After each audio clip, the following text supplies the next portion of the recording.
Alors, c'est parti pour le dernier TD, le TD numéro 21 officiellement, qui concerne donc les dernières révisions de première année. C'est-à-dire qu'on va réviser ce qui concerne la structure de la matière, donc structure électronique des atomes, structure des molécules, des ions polyatomiques, un peu de physique quantique et encore un peu de cinétique chimique, même si on en avait fait un petit peu en début d'année à travers un DL. Donc on va essayer de revoir tout ça, histoire de finaliser les dernières révisions de première année.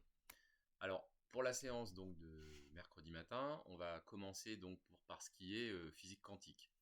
Donc, dans l'exercice 1, on va s'intéresser donc à la structure énergétique de l'électron, parce qu'il n'y en a qu'un, dans l'atome d'hydrogène. On étudie alors ce qu'on appelle une série de l'atome d'hydrogène. Alors, une série de l'atome d'hydrogène, en fait, c'est l'étude du spectre des photons émis par les atomes d'hydrogène quand ils sont mis en situation, excités d'une certaine manière. Donc, par exemple, lorsqu'ils sont chauffés, soumis à un champ électrique, enfin, diverses manières d'exciter des atomes d'hydrogène. Alors, cette série d'atomes d'hydrogène amène son électron, parce qu'il n'y en a qu'un, du niveau d'énergie N0 vers tous les niveaux N supérieurs à N0. Donc, en fait, les atomes d'hydrogène partent déjà d'un état d'énergie excité, c'est le niveau N0. La longueur d'onde minimale qui est enregistrée dans le spectre d'émission est de 3,28 micromètres. Voilà l'information que vous avez. Vous devez en déduire donc la valeur de N0, qui est donc forcément un entier. Alors en effet, si on refait un petit croquis de l'énergie de l'électron dans l'atome d'hydrogène, donc il y a un niveau fondamental, EF. Ce niveau fondamental, il vaut moins 13,6 électronvolts. Donc l'énergie de l'électron dans l'atome d'hydrogène, c'est un petit peu comme l'énergie potentielle gravitationnelle. C'est négatif, c'est lié, c'est un état lié. Ensuite, quand il est excité, si on lui apporte de l'énergie, l'électron peut éventuellement sauter de manière discontinue dans des niveaux d'énergie quantifiés. Donc celui qui est juste au-dessus, etc., etc. L'énergie E indice N, c'est EF sur N carré. Donc ça, c'est une formule empirique qui fonctionne bien pour les niveaux d'énergie de l'électron dans l'atome d'hydrogène, avec N un entier qui est non nul. Donc N égale 1, c'est celui qui est juste au-dessus, N égale 2, etc., etc., N0, etc., etc. Donc en effet, quand l'électron modélisé par la petite flèche ici, spin up, euh, absorbe donc un photon, donc reçoit de l'énergie, absorbe un photon, il passe dans le niveau excité, puis ensuite il réémet un photon avec l'énergie H fois F, H étant la constante de Planck, 662 10 34 joules seconde, et F évidemment la fréquence, ou alors on décrit HC sur lambda, c'est la célérité de la lumière dans le vide, 3 10 puissance 8 mètres par seconde, et lambda la longueur d'onde.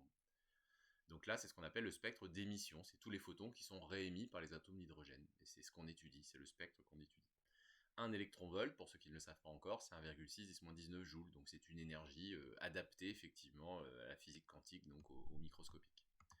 Alors quand l'électron il passe du niveau En au niveau En0, donc lorsqu'il émet un photon, avec En évidemment qui est au-dessus de En0, N qui est plus grand que En0, il émet donc un photon d'énergie epsilon égale Hc sur lambda En moins En0. On obtient donc effectivement la formule qu'il faut retrouver, Hc sur lambda égale EF 1 sur n carré moins 1 sur n0 carré. Donc lambda max, la longueur d'onde maximale, c'est lorsque l'énergie du photon est minimale, donc, puisque c'est inversement proportionnel, puisque l'énergie c'est Hc sur lambda. C'est donc lorsqu'il passe du niveau n0, c'est lorsqu'il redescend donc de n0 plus 1 à n0. Donc en fait, de n0 plus 1 à n0, on a le photon avec l'énergie la plus petite possible, donc la longueur d'onde la plus grande. Pour la longueur d'onde minimale, c'est le contraire, c'est l'énergie maximale pour le photon. Donc c'est lorsqu'il passe de n qui tend vers l'infini à n0. Alors n qui tend vers l'infini, on parle d'ionisation. C'est lorsque l'électron, effectivement, il a suffisamment d'énergie pour quitter l'attraction, entre guillemets, il se libère, si vous voulez, entre guillemets, de l'attraction donc du noyau de l'atome d'hydrogène. Voilà, donc je me suis passé à lambda minimal. Si n tend vers l'infini, 1 sur n carré tend vers 0. Il me reste donc moins 1 sur n0 carré. Alors pas de panique, on prend une racine, mais EF c'est négatif, c'est moins 13,6 électronvolts. Et on trouve 6. Donc cette série, parce qu'il en existe plein, il y a une série qui part de l'état fondamental, une série qui part de n égale 1, une série qui part de n égale 2, etc. etc.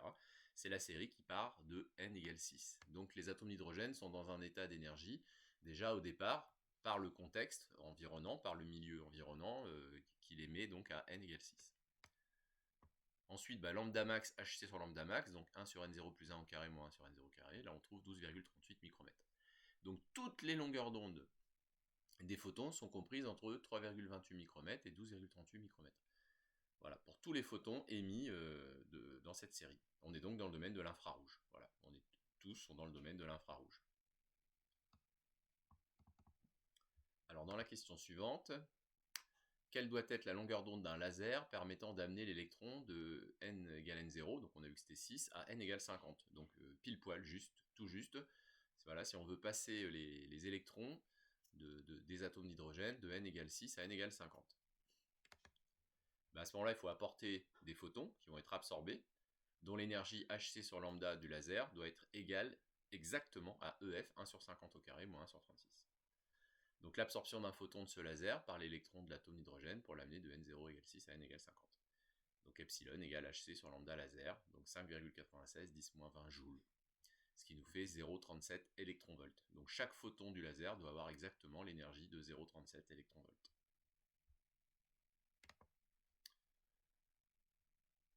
Que vaut alors l'énergie d'un photon de ce laser en électronvolts puis en joules? Ok, bien. On va pouvoir passer à l'exercice 2. Donc on est toujours ici, alors c'est pas vraiment de la chimie, on est en physique quantique. Là c'est pareil, l'atome d'hydrogène, on ne peut pas vraiment parler de chimie encore une fois. Alors on considère un faisceau d'électrons. Ces électrons sont accélérés avec une tension, une différence de potentiel de 1000 volts, 1 kV. Les électrons ont une vitesse initiale nulle, enfin négligeable en pratique. On rappelle que l'énergie potentielle d'un électron placé dans un potentiel V est égale à Q fois V. Alors attention, ça c'est pour la première année. Cette année, nous on l'a vu en électromagnétisme, on ne vous rappellera pas forcément cette formule. On vous donne la masse de l'électron, on vous donne la charge d'un électron évidemment. Déterminez la vitesse des électrons après cette phase d'accélération. On applique le théorème de l'énergie cinétique à un électron du faisceau, n'importe lequel. On néglige évidemment tout ce qui est pesanteur, force gravitationnelle, de l'état 1 à l'état 2, d'une vitesse nulle à la vitesse V, du potentiel V1 au potentiel V2. Donc QV1 égale 1 demi de mv carré plus QV2. Donc la vitesse c'est moins 2Q delta V sur M. Alors évidemment Q est négatif, donc il n'y a pas de problème avec la racine. On trouve 1,88 10 puissance 7 mètres par seconde, donc c'est une vitesse évidemment très importante, mais on est quand même non relativiste, puisqu'on est en dessous de C sur 10, donc de 3 10 puissance 7. En physique relativiste, on est obligé de modifier toutes les formules, toutes les lois de la mécanique en particulier, puisque la masse n'est plus conservée quand la vitesse s'approche effectivement de la vitesse de la lumière. Donc pour l'instant, on est en physique classique, on est en non relativiste. Alors on vous demande ensuite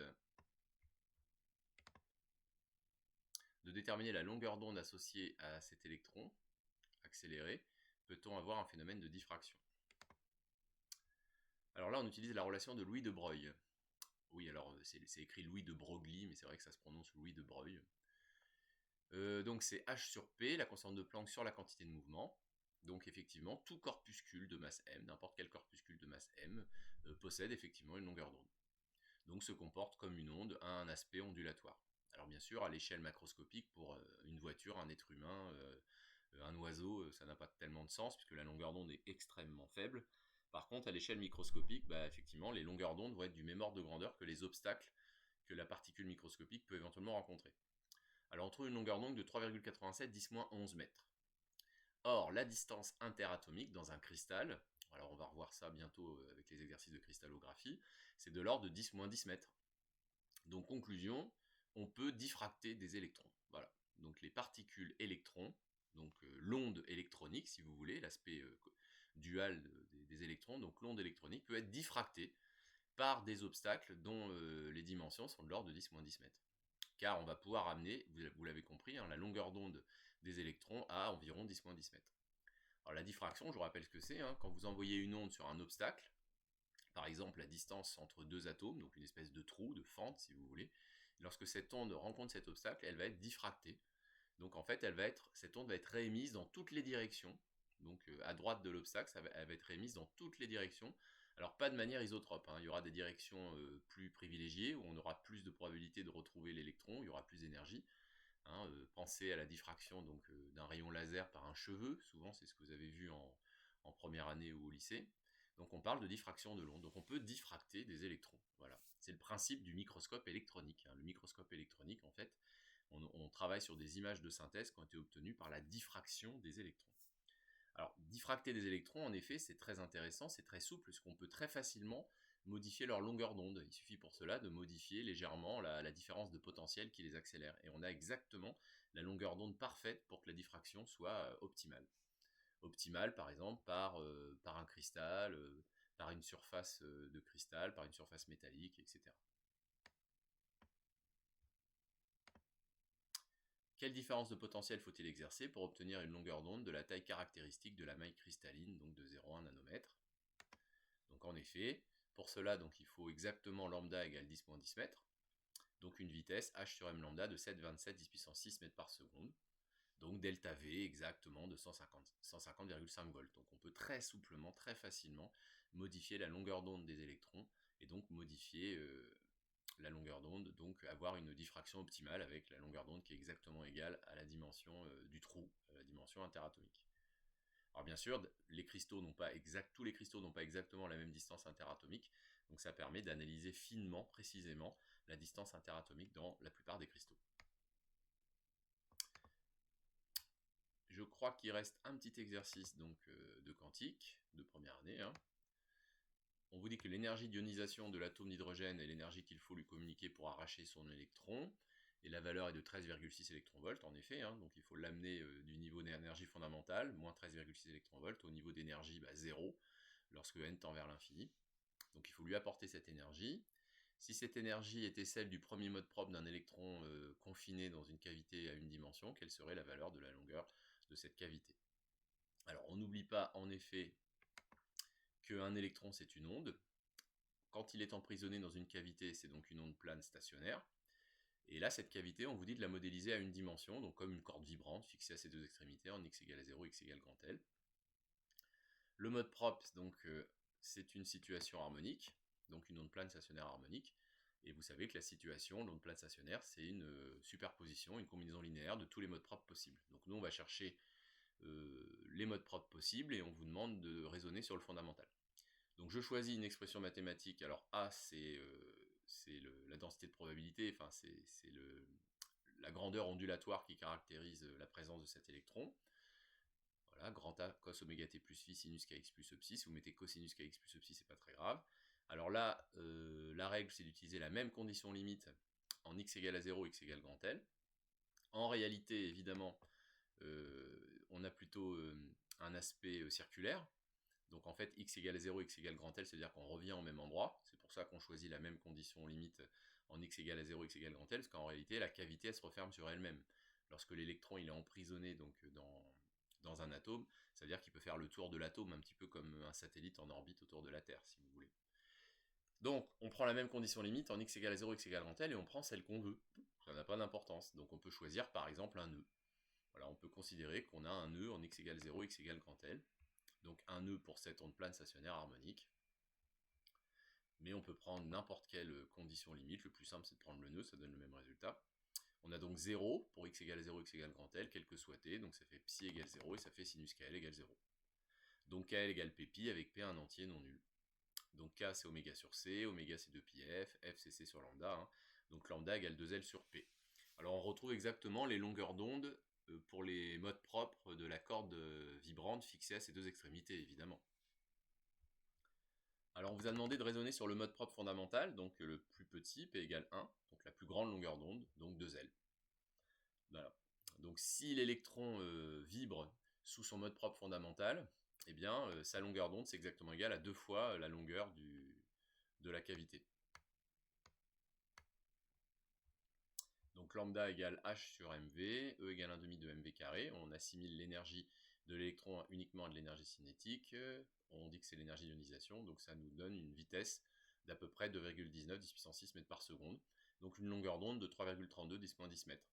Donc c'est tout à fait cohérent pour les ordres de grandeur de la vitesse et donc de l'énergie et de la longueur d'onde d'un électron dans un atome d'hydrogène. Ce qui donne donc pour la longueur 1,66 10 mètres. C'est exactement la dimension d'un atome d'hydrogène. Donc la dimension de l'atome d'hydrogène est parfaitement adaptée donc, aux longueurs d'onde des modes propres de l'électron dans une cavité. Voilà. Alors, ça veut pas dire que la quantique est terminée, mais là, les aspects physiques quantiques sont abordés à travers ces 3 exercices. C'est tout ce qu'on vous demandera de maîtriser en termes de formules, de raisonnement, de notions à comprendre et à connaître. par rapport aux quelques questions, vous n'aurez pas un sujet entier évidemment là-dessus, mais aux quelques questions que vous pourriez avoir à l'écrit. Alors pour terminer la séance, ça va nous prendre un petit peu de temps parce qu'il y a pas mal de choses à réexpliquer. On va passer à l'exercice 4. Dans l'exercice 4, on vous demande simplement d'établir la configuration électronique dans leur état fondamental de divers atomes et ensuite de divers ions. Alors évidemment, on passe à un autre niveau, donc cette fois ce n'est plus l'atome d'hydrogène avec un seul électron, maintenant c'est un atome quelconque avec plusieurs électrons. Donc on va s'intéresser à l'énergie d'un électron dans un atome polyélectronique, donc avec plusieurs électrons. Alors, ce qu'il faut retenir, c'est que l'électron, c'est un fermion. Donc, il fait partie de la famille des fermions, c'est-à-dire c'est une particule qui ne peut pas coexister avec une particule de même nature ayant exactement la même énergie. Donc, jamais deux électrons auront la même énergie dans un atome. Donc, dans un atome polyélectronique, ça veut dire que chaque électron a une énergie unique. Chaque électron a son énergie et on n'aura jamais la même énergie, donc strictement la même énergie pour les électrons. Ce sont des fermions. Alors au contraire, l'autre catégorie de particules en physique quantique, ce sont les bosons. Alors les bosons, eux, c'est le contraire. Les bosons, eux, on les rencontre, on les observe avec quasiment tous la même énergie. Ils sont grégaires, ils ont tous la même énergie. Exemple, le photon. Voilà. Donc le photon, c'est un boson. On n'ira pas plus loin pour vous cette année. Et l'électron, c'est un fermion. On va donc utiliser, pour caractériser l'énergie d'un électron dans un atome polyélectronique, on va utiliser le principe d'exclusion de Pauli. Le principe d'exclusion de Pauli qui dit en effet qu'il y a une énergie unique pour un électron. Donc chaque électron a sa propre énergie dans un atome polyélectronique. Alors pour arriver à fournir une énergie différente à chaque électron dans tous les atomes polyélectroniques que l'on rencontre, dans la classification périodique, donc tous les atomes, tous les éléments chimiques dans la classification périodique, alors même s'il y a des exotiques au-delà de Z égale 118 qui apparaissent un petit peu tous les mois, eh bien on a besoin de 4 nombres quantiques. Donc pour caractériser l'énergie de l'unique électron dans l'atome d'hydrogène, on avait besoin d'un seul nombre quantique, c'était n, donc n qui était un entier différent de 0. Maintenant, pour caractériser l'énergie d'un électron dans un atome polyélectronique, on va avoir besoin de 4 nombres quantiques, voilà, pour traiter toutes les situations. Alors, on retrouve le nombre n, évidemment, qu'on appelle le nombre quantique principal, L, le secondaire, M, le magnétique, et S, le spin. Alors, actuellement, et ça va suffire pendant encore quelques années, je pense, on a besoin simplement de 7 valeurs pour n. 1, 2, 3, 4, 5, 6, 7. Et la valeur de n, c'est la période, donc c'est la couche dans la classification périodique. Alors en effet, on peut vérifier, vous avez 1, 2, 3, 4, 5, 6, 7. Alors bien sûr, on expliquera les cas particuliers qu'on a en dessous, mais ça ne change pas. On a pour l'instant besoin que jusqu'à n égale 7, 7 couches, 7 périodes. Ensuite, L, le secondaire. Alors L, c'est un nombre quantique qui peut prendre certaines valeurs, mais ça dépend de la couche dans laquelle on se trouve. Puisque L prend les valeurs entre 0 compris et n-1 compris. On appelle ça le numéro de la sous-couche. Par exemple, si n égale 1, L ne peut prendre que la valeur 0. Donc il y aura une seule sous-couche. Pour n égale 1, donc 1, et L égale 0, c'est S. C'est la sous-couche 1S. Pour n égale 2, on pourra prendre les valeurs L égale 0, L égale 1, et c'est tout. Donc il y aura deux sous-couches pour n égale 2, la sous-couche 2S et la sous-couche 2P. S pour L égale 0, P pour L égale 1. Pour n égale 3, donc L égale 0, 1, 2, sous-couche 3S, 3P, 3D. Donc L égale 2, c'est la sous-couche 3D. N égale 4. Donc L égale 0, 1, 2, 3. Et pour L égale 3, c'est la sous-couche 4F. Bon, etc., etc. On s'arrêtera là, je pense que ça suffira. Ensuite, le nombre quantique magnétique, lui, c'est facile. Donc pour chaque sous-couche, je dis bien pour chaque sous-couche, par exemple la 3D, ça va nous donner le nombre de cases quantiques possibles dans la sous-couche, puisque M prend toutes les valeurs entre moins L et L. C'est donc le nombre de cases quantiques. Donc pour L égale 0, une sous-couche S, quelle qu'elle soit, 1S, 2S, 3S, 4S, c'est pareil, M ne peut prendre que la valeur 0, il y a donc une seule case quantique. Et dans une case quantique, ouf, enfin, on pourra caser deux électrons avec deux spins différents, plus 1,5 et moins 1,5. Donc on pourra mettre deux électrons dans une case quantique de sous-couche S. Pour L égale 1, M peut prendre les valeurs 0, moins 1 et 1. Donc dans une sous-couche P, par exemple 2P, 3P, 4P, on pourra mettre 3 cases quantiques. Et dans chaque case quantique, évidemment, 2 électrons de spin opposés, donc 6 électrons en tout. Dans L égale 2, M égale 0, moins 2, moins 1, 1, 2, donc c'est la D, on pourra donc mettre 5 cases quantiques, donc 10 électrons avec des spins plus ou moins 1,5. Pour L égale 3, on pourra donc avoir M égale 0, moins 3, moins 2, moins 1, 1, 2, 3. Donc c'est la sous-couche F, et on pourra donc mettre 7 cases quantiques, donc 14 électrons. Voilà. Donc si vous voulez, les 14 électrons qui sont ici ont chacun une énergie unique. Pourquoi? Parce qu'ils ont un jeu de 4 nombres quantiques différents, et ça diffère au moins par le spin. Voilà. Ils ont au moins un spin différent, donc une énergie légèrement différente, puisqu'un spin différent. Donc voilà la règle. Voilà comment on fait pour fournir à chaque électron d'un atome polyélectronique une énergie unique. Et cette énergie pourra être différenciée uniquement par le spin. Alors ensuite, pour donner la configuration électronique d'un atome polyélectronique dans son état fondamental, hein, donc lorsqu'il n'est pas excité, parce qu'après c'est encore plus compliqué, eh bien il va falloir ordonner toutes les sous-couches, donc 1s, 2s, etc., les mettre dans l'ordre d'énergie croissante. Alors ça marche bien, même s'il y a quelques exceptions qui ne sont pas votre programme. Hein. Donc ça marche bien avec la règle de Kleshkovsky. K-L-E-C-H, hein, c'est mal écrit. Kleshkovsky, alors c'est un peu phonétique, hein, Kleshkovsky. Voilà, la règle de Kleshkovsky, donc vous représentez ce petit tableau. Alors en pratique, vous n'êtes pas obligé en général d'aller jusqu'à bien sûr 7, mais bon, là vous avez le tableau complet. Donc 1S, 2S, 2P, 3S, 3P, 3D, 4S, 4P, 4D, 4F, 5S, 5P, 5D, 5F. Bon, honnêtement, 5G, on n'en a pas besoin quand on est dans l'état fondamental. 6S, 6P, on n'a pas le besoin de 6D, 6F. Ah oui, 6D, pardon, oui, mais pas 6F. Et puis 7S, 7P, bon, en général, on n'a pas besoin d'aller jusqu'à la 7D, mais là, vous avez le tableau complet.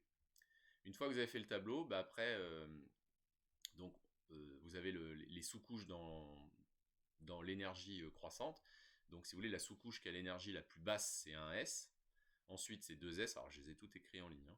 2S, donc 2P, 3S, 3P, 4S, 3D, 4P, 5S. Hein, vous allez dans le sens de la flèche. 4D, 5P, 6S. 4F, 5D, 6P, 7S. 5F, 6D, 7P. Bon, en général, on s'arrête là, même pour les très gros atomes. C'est vrai qu'il y a des exceptions, donc des fois, il y a des inversions, mais ce n'est pas au programme en PSI. Et enfin, pour terminer, la règle de Hund.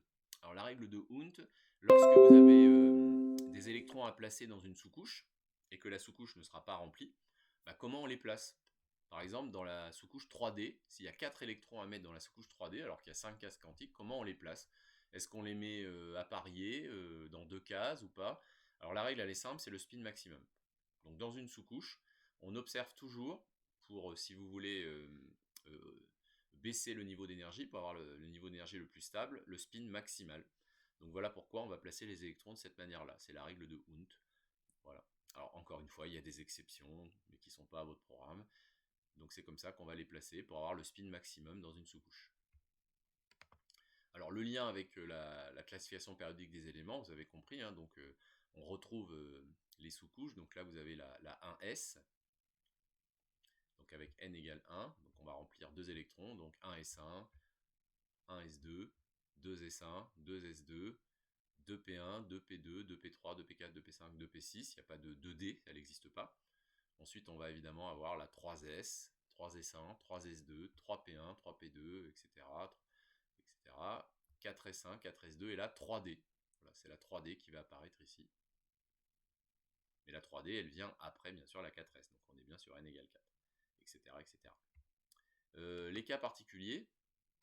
Alors en effet, quand on a besoin de remplir donc, les sous-couches D, donc vous les avez ici, donc là on va remplir la 3D, la 4D, la 5D, la 6D. Mais quand on va avoir besoin de remplir la 4F, alors la 4F, vous allez le voir en fait, hein, c'est un cas particulier. C'est la famille des lanthanides. Donc 3, 4, 5, 6, 7, 8, 9, 10, 11, 12, 13, 14. Vous avez les 14 éléments ici sur cette première ligne, c'est la 4F. Et en dessous, les actinides, la 5F. Voilà, et ça va pas plus loin, la 6F, dans le niveau fondamental, on la remplit pas. Donc 7S1, 7S2.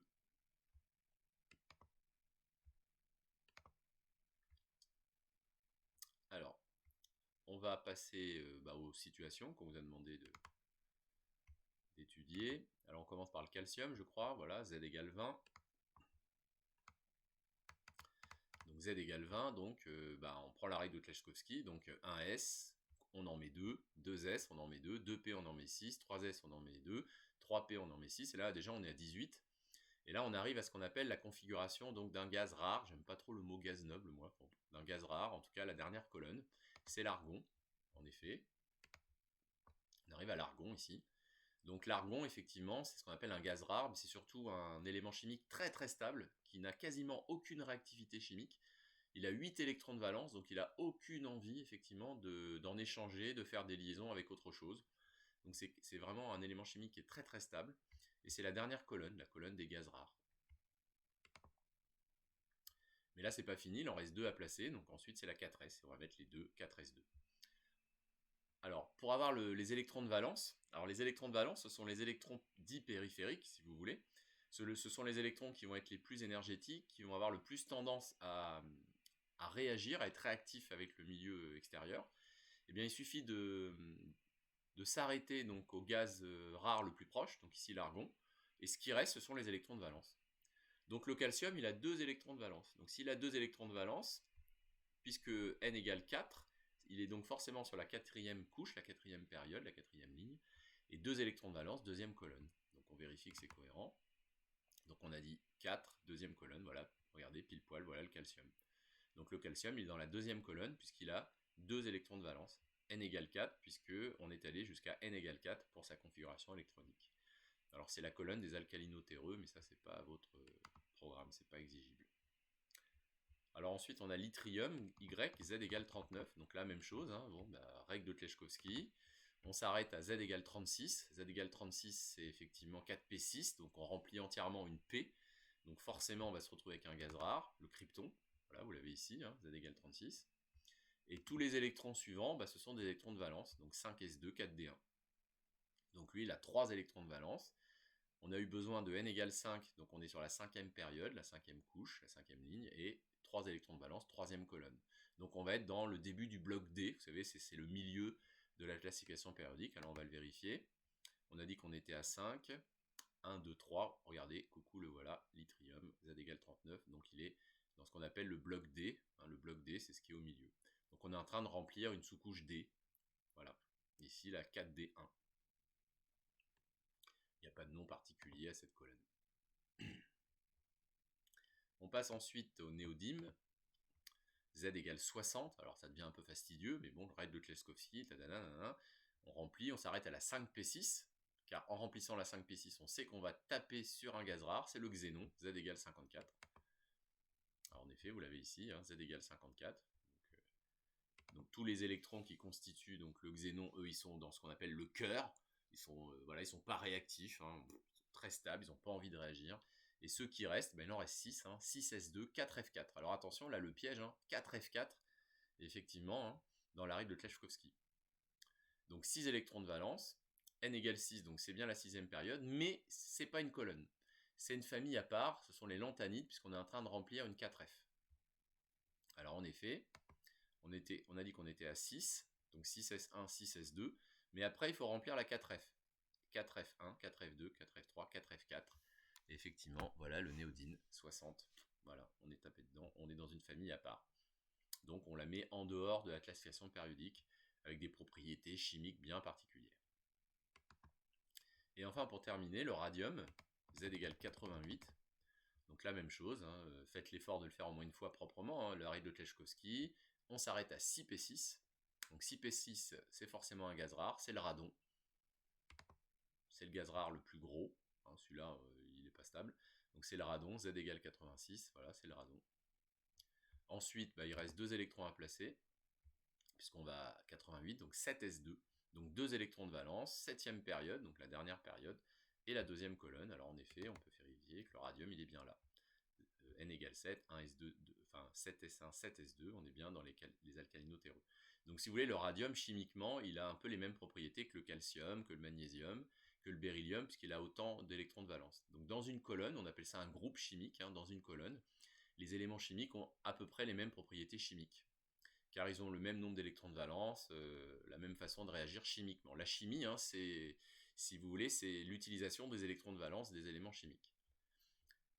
Alors, la première colonne, il faut connaître son nom, ce sont les alcalins, avec l'hydrogène, le lithium, le sodium, le potassium, le césium, etc. Donc là, un seul électron de valence. Bon, les alcalinotéreux, c'est pas un nom à connaître. La dernière colonne, évidemment, la 18e colonne, la dernière colonne, c'est les gaz rares, donc très important, pas réactif, 8 électrons de valence. L'avant-dernière, la 17e, ce sont les halogènes, très important, il faut connaître le nom, donc fluor, chlore, brome, iode. Pour la stat, c'est un peu moins important.